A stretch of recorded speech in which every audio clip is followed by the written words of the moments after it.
صدقہ کیا دکھلاوے کا اس نے شرک کیا، لیکن اللہ کی رضا کے لیے اگر صدقہ ہو تو تب قربان جائیں۔ اللہ کی قسم کیا کمال احادیث کے اندر بیان ہوا ہے،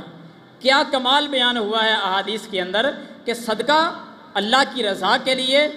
اس سے بڑھ کر اور کیا ہے کہ فرشتے بھی دعا کرنے لگ جاتے ہیں کہ یا اللہ اس کو اور دے دے،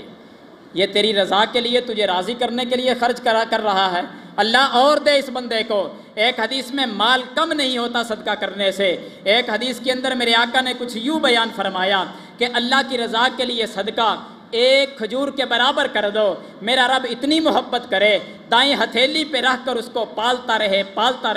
احد پہاڑ کے برابر کر کے ثواب لکھے میرے بندے نے یہ کیا ہے۔ ایک ٹکڑا صدقہ کر دو، کھجور کا ایک ٹکڑا رب جہنم سے آزاد کر دے، ایک کھجور کے برابر صدقہ کر دو، احد پہاڑ کے برابر محبت کر کے رب اس کو بنا دے۔ ایک حدیث کے اندر صدقہ کرو کتنا کچھ ملے گا، دنیا کے اندر اللہ غلبہ عطا فرمائے گا صدقے کی وجہ سے۔ وہ کیسے؟ ترمذی کے اندر روایت آتی ہے کہ انسان پہ آنے والے دکھ اور مصیبتیں ہیں، چاہے وہ آندھی کی صورت میں ہو، چاہے وہ سیلاب کی صورت میں ہو، چاہے وہ پہاڑوں کی حرکت کرنے کی صورت میں ہو، چاہے لوہا پگھلنے کی صورت میں ہو، رب ذوالجلال کی قسم اگر اپنی نیک کمائی سے کیا ہوا صدقہ جو ہے بندے کو اس موقع پر بھی کام آئے گا، پہاڑ اپنی جگہ چھوڑ کے چل پڑے رب مدد کرے گا اس صدقہ کرنے والے کی، لوہا پگھل جائے رب تب بھی مدد کرے گا، آندیاں چل پڑے مکانوں کی چھتیں کیوں نہ اڑ جائیں رب پھر بھی مدد کرے گا، حتیٰ کہ کتنی مدد کرے گا، آگ لگ جائے کسی مکان کے اندر اگر صدقہ کیا ہے تو جامع ترمذی کی روایت کے مطابق رب وہاں بھی مدد کرے گا۔ کون سا صدقہ؟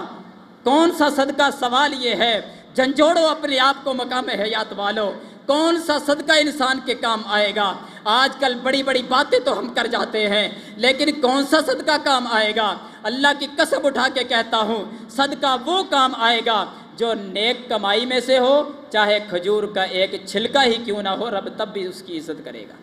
کھجور کا ایک چھلکا کیوں نہ ہو عزت کرے گا اللہ اس بندے کی، احد پہاڑ کے برابر اللہ اس کو ہی بنا دے گا۔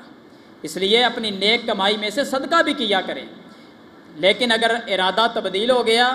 چلو لوگ کہہ رہے ہیں میں بھی دے دیتا ہوں، لوگوں میں نام میرا بھی آ جائے گا کہ اس نے بھی صدقہ کیا ہے، ایسا صدقہ کرنے کی کوئی ضرورت نہیں، کیونکہ من تصدق یرائی فقد اشرک، جس نے لوگوں کو دکھلاوے کے لیے صدقہ کیا اس نے شرک کیا، میرے آقا نے فرمایا۔ اور قیامت والے دن ایسے صدقہ کرنے والے کو سب سے پہلے جہنم میں ڈال کر جہنم کی آگ کو بھڑکایا جائے۔